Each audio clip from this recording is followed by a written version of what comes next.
Hi there everyone. One of the really cool things about working in the cloud and with documents is that you're able to share documents with people and be able to collaborate on things even in real time. So let's say we've got a presentation that I want to work together with someone. The usual paradigm is I create it and I email it off to somebody, they make changes, they email it back, that sort of thing. We don't need to do that anymore with Office 365. So I've created a PowerPoint presentation here. Over in the top right you can see I've got this share button.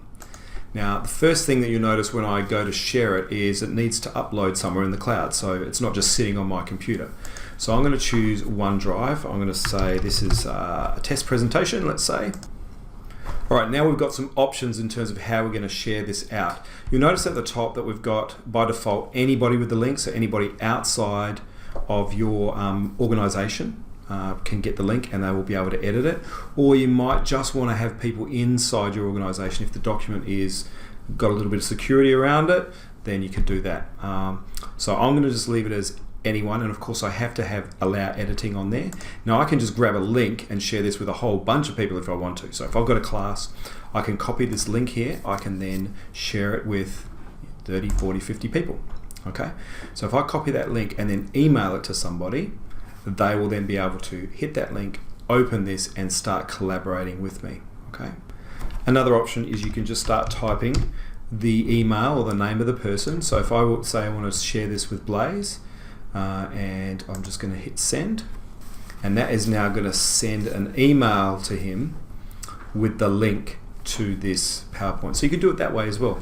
This gives you more control over who you're sharing the PowerPoint or the document. It could be an Excel file, could be a Word file as well. It gives you some control over who has that, because when I go back into share, I will be able to see the people that I have shared that with. So I might have a list of people and I might be able to edit that.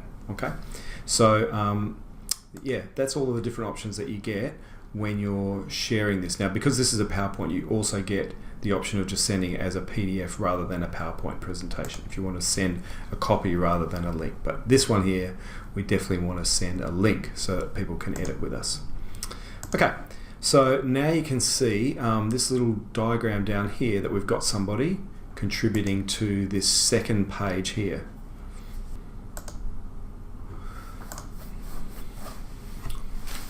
So you might have a situation where you've got an assignment that you want to give the students to look at countries of the world, and you want each student to have one particular page. So you could create a new slide here and give each student a number slide, and they could work on that slide and they could do it together. So this is something that Blaze has put on there. You can see that I can edit this with him at the same time. So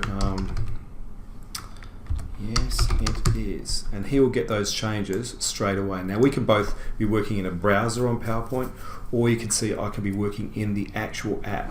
You can see up the top here, autosave is on. So this is saving those changes, and we can work on the same page, or I could work on page 3 here. He can work on page 2 at the same time. But the key thing is that we can get a collaboration going, and rather than having one document being emailed back and forward with changes, so we end up with 20 different documents, there is only one document here. So that's the great benefit of working with this sharing collaboration in Office 365.